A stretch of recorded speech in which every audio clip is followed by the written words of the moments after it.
The January 6th committee has announced the creation of a new January 6th subcommittee that consists of Jamie Raskin, Zoe Lofgren, Liz Cheney, and Adam Schiff. And the job of this new subcommittee is to determine whether or not, and if whether, then which, criminal referrals to send to the Department of Justice. Here's what's happening. That January 6th committee, they see the writing on the wall. They know that their time is up.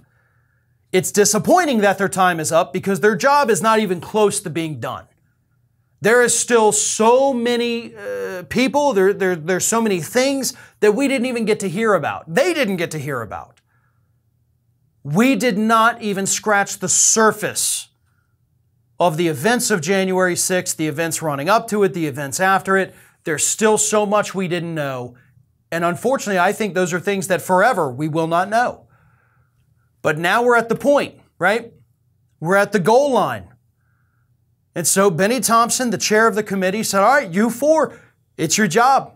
Go and determine whether or not we're sending criminal charges. We're kind of done here. That is a huge leap forward for this committee. Thompson also said that they are working on the final report, which will come out in December, because they know they would love to continue the job, right? Let's be perfectly clear about that. And I would love for them to continue the job. But Republicans, starting on January 3rd, they got the majority in that House. The first thing they're going to do, if that committee still existed, is kill it. Metaphorically, hopefully, but it wouldn't exist anymore. So they've got to get everything done in a month. That's all the time we've got, 1 month. But I do think it's very telling that he picked those four members, Raskin, Cheney, Schiff, and Lofgren. Those have been some of the more outspoken folks. Those are definitely the biggest anti-Trump folks. So it almost seems like Benny Thompson wanted to send the people who hate Trump the most to determine whether or not we're going to charge Donald Trump. So I won't be surprised if that four-member subcommittee does recommend charging Donald Trump. Now, the problem with all of that, of course, is that the committee itself cannot charge. All they can do is refer.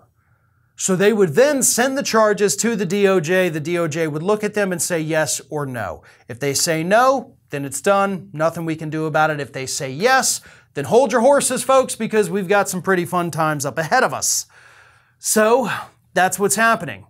But there are, according to reports, some members of the main January 6th committee that don't even think any criminal referrals are necessary, which is kind of scary. You know, you've looked through all of this and you're like, we're fine. But the reason they don't think any is necessary is because they think the DOJ is going to, they're going to do it. They're going to get everybody. We don't need to do this because they've got a handle on it. No. If there's one thing we've learned about Merrick Garland's DOJ, it's that you kind of have to tell them what to do. And plus, you want to be on record as saying you recommended this. You don't want to end this committee with no criminal referrals whatsoever and just a binder of information you put out as your final report. Nobody's going to care about the binder.